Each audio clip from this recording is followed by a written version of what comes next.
오늘 본문에는 여러 사람들의 이름이 많이 나옵니다. 그러나 그 중에 중요한 사람은 딱 세 사람입니다.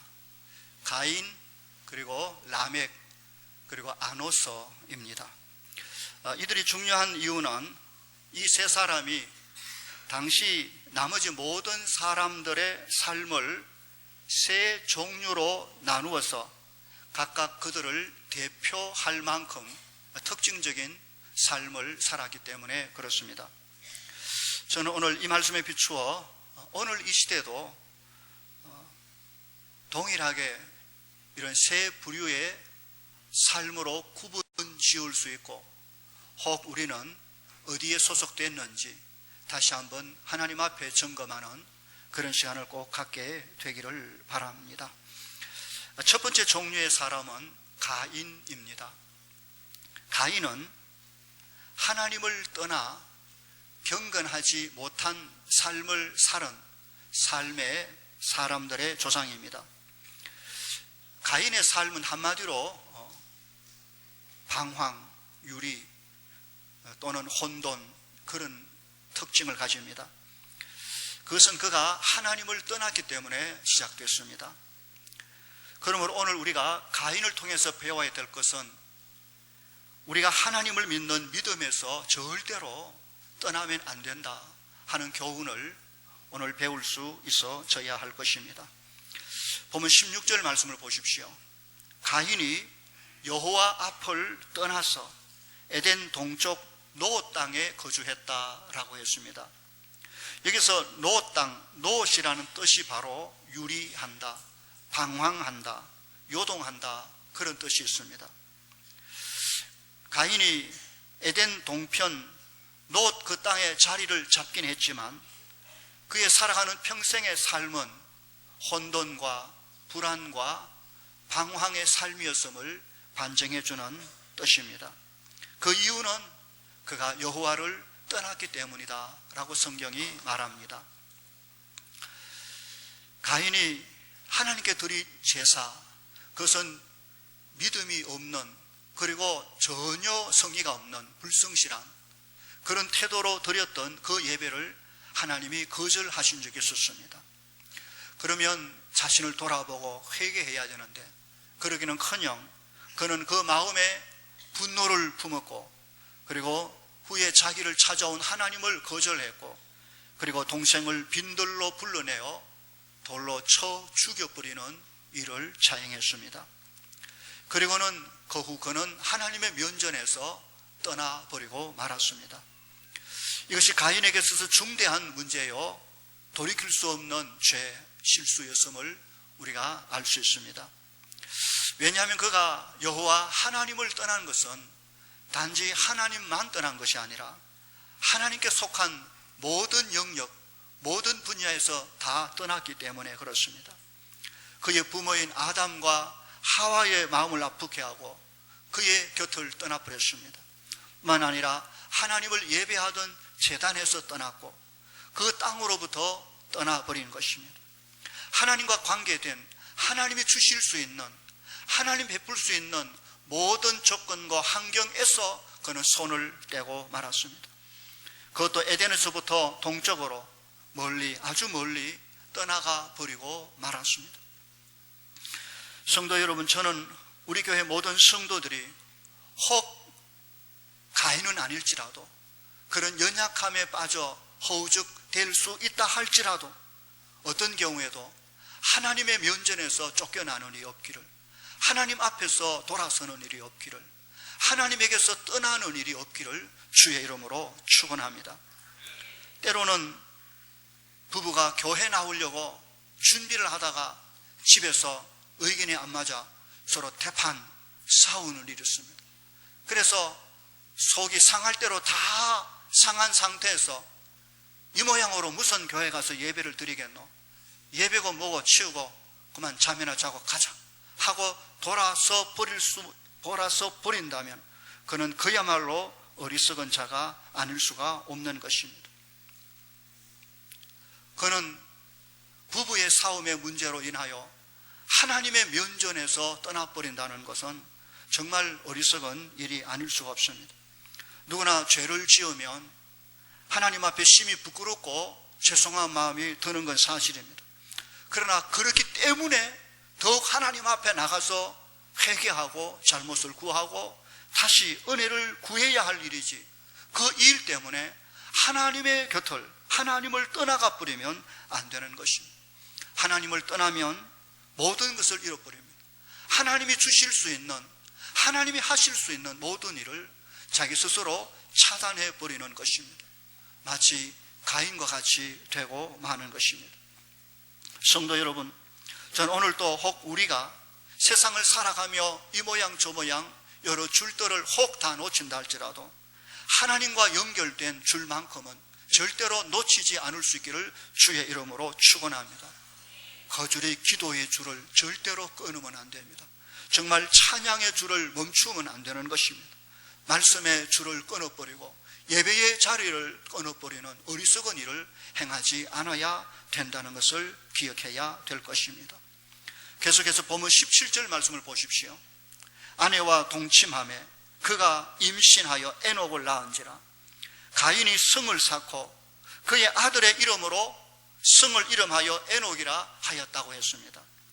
하나님과 그분에게 속한 모든 것을 떠나버린, 하나님 면전에서 쫓겨난, 하나님의 면전을 떠나버린 가인은 노 땅에 거하면서 결혼을 하여 자녀를 낳고 살았습니다. 그러나 그의 마음은 여전히 불안과 혼돈과 유리방황한 상태였습니다.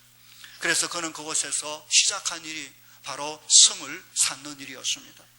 높고 견고한 성을 쌓아 자신을 보호해 줄, 자신이 안전히 거할 성을 짓기 위하여 온 힘을 기울여 성을 쌓았습니다.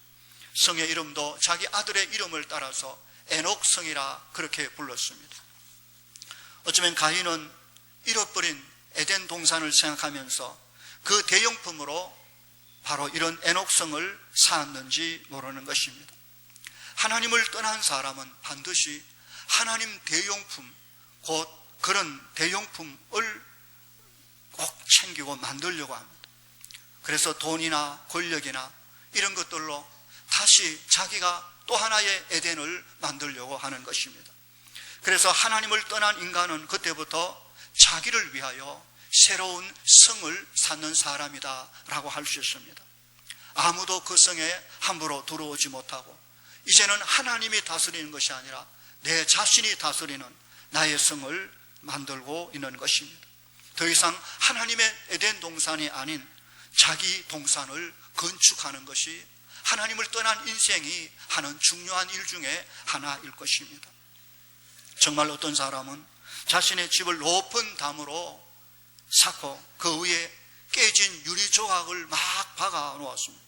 또 전기 철조망까지 치는 사람이 있습니다. 더 많은 사람은 아주 사슬 경비원을 두기도 한 철통같이 그 두르고 두른 그곳은 바로 감옥입니다. 그리고 그 속에 자신이 숨어 있는 것입니다. 자신을 그 속에 꽁꽁 가두어 놓는 것입니다. 감옥 속에 있는 자가 평안이 없듯이 스스로 쌓은 자기 성 속에 갇혀 있는 그 역시 결코 평안할 수가 없는 것입니다. 그는 언제나 죄책감과 어두움 속에 불안과 그 심적 방황 속에 헤매다 마지막에 죽음에 이르고 마는 것입니다. 이것이 가인의 삶인 것입니다. 왜 그럴까요? 여러분, 우리가 여기서 좀 하나 심각하게 좀 생각해야 될 부분이 있습니다. 그것은 가인이 처음에는 하나님을 그가 알았던 사람이라는 것입니다. 처음부터 하나님을 몰랐던 사람이 아니라는 데 있습니다. 그는 처음에 하나님의 존전에 있었습니다. 그곳에서 가인은 하나님께 제사도 드렸습니다. 하나님의 음성도 들었습니다. 의롭게 살았던 동생 아벨과 함께 아름다운 교제도 나누었습니다. 하나님으로부터 받을 은혜도 받았고 그 음성도 들었고 그 영광도 보았고 그 형제와 함께 그렇게 살았던 경험이 있었던 사람이 바로 가인입니다. 그런 그가 그 하나님을 거절하고 하나님의 면전에서 쫓겨나 버리고 말았습니다. 아니, 스스로 하나님을 떠나버리고 만 것입니다. 하나님도 알았고 예배도 드려봤고 하나님의 음성도 다 들어봤던 바로 그 가인이 지금 타락하여 하나님을 떠났을 때 그는 다른 여기저기 세상 어디에서 또 하나의 하나님의 주신 은혜에 비슷한 어떤 것을 찾기 위하여 성을 쌓고 뭘 만들려고 하지만 어디 가도 그런 것은 없는 것입니다. 왜냐하면 그는 이미 하나님의 최고의 영광과 은혜를 한번 맛보았기 때문에 세상 어디 가도 이만한 영광을 그는 결코 찾아낼 수가 없을 것입니다. 사실 하나님의 영광과 은혜 그리고 그의 음성을 듣는 것은 너무나도 영광스럽고 너무나도 귀하고 엄청난 것이기 때문에 그걸 한번 맛봐버리면 한번 경험해버린 후에는 이것을 혹 버리고 배반을 하고 그리고 다른 어떤 곳에 가서 자기를 채울 수 있는 어떤 만족, 어떤 것은 절대로 찾을 수가 없는 것입니다. 그래서 하나님을 섬기다가 하나님을 떠난 사람은 예배를 잘 드리다가 예배의 자리를 박차고 세상으로 나아간 사람은 세상 어느 곳에 가도 자기를 만족시켜 줄 수 있는 어떤 기쁨도 어떤 행복도 결코 찾을 수 없는 것을 보여주는 것입니다. 그가 성을 쌓고 견고하게 하고 대단한 그런 위치에 오른다 할지라도 그는 결코 하나님을 대신할 수 있는 그 어떤 영광과 최고의 가치를 세상에서 찾아낼 수가 없는 것입니다. 하나님을 대신할 수 있는 그 영광과 그 은혜와 그 엄청난 위엄을 대신할 수 있는 그 귀한 것을 세상 어디에서 찾을 수 있다고 생각하십니까? 아무리 뒤집어하고 아무리 끌어모아도 하나님을 대신할 수 있는 그 영광과 은혜와 축복은 이 땅에 없는 것입니다. 그래서 교회에 잘 다니다가 어떤 시험 들어가지고 또는 누구한테 상처를 받아가지고 또는 이런저런 문제 때문에 마음이 비틀어져 가지고 그래서 믿던 하나님을 거절하고 신앙을 버리고 그리고 믿음을 버리고 하나님을 버리고 세상으로 나가버린 그 사람은 어쩌면 세상 가운데서 세상 사람들보다 하나님을 믿고 하나님을 버렸던 그 사람이 훨씬 더 무서운 죄악으로 치닫는 경우가 얼마나 많은지 모릅니다. 더욱더 미신에 푹 빠져본다든지 더욱더 술을 찾고 더 깊은 향락 속으로 자꾸만 집요하게 들어가게 되는 특징을 보이는 것입니다. 어떤 남자가 한 여인을 미치도록 사랑하다가 그 여자에게 버림을 당했을 때 그가 하는 행동이 특징이 있습니다. 그는 그 여자를 잊어버리기 위하여 끊임없이 술을 찾고 다른 대용품을 찾아보지만 그러나 그는 너무나도 큰 것을 잃어버렸기 때문에 그 어떤 것으로도 그의 마음을 만족시킬 수가 없고 끊임없이 다른 대용품을 찾다가 술을 찾고 쾌락을 찾고 하다가 결국에 폐인이 되어버리는 경우가 얼마든지 있을 수 있는 것입니다. 히브리서 6장 4절로 6절 말씀을 보십시오. 한번 빛을 받고 하늘의 은사를 맛보고 성령에 참여한 바가 되고 하나님의 선한 말씀과 내세의 능력을 맛보고도 타락한 자들은 다시 새롭게 하여 회개할 수 없나니 이는 그들이 하나님의 아들을 다시 십자가에 못 박아 드러내놓고 욕되게 함이라. 성경에 보면 이런 사람들이 가끔 나옵니다. 이스라엘의 초대왕 사울이 그랬지 않습니까?